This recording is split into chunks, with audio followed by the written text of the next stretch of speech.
él había sido y fue el primer artista en entrar en Arte-Electro.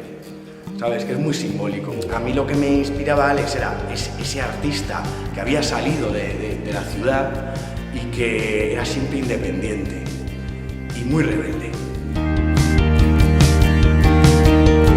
Y muchas de sus historias, tanto cuando él me las contaba como cuando las vivía con él, se convertían como en leyendas urbanas.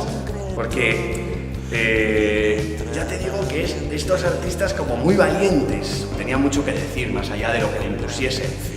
Ese espíritu, pues, desde luego siempre me atraía de él, era joco gamberro, como hay que ser en el arte. Pretendo dar un golpe de timón.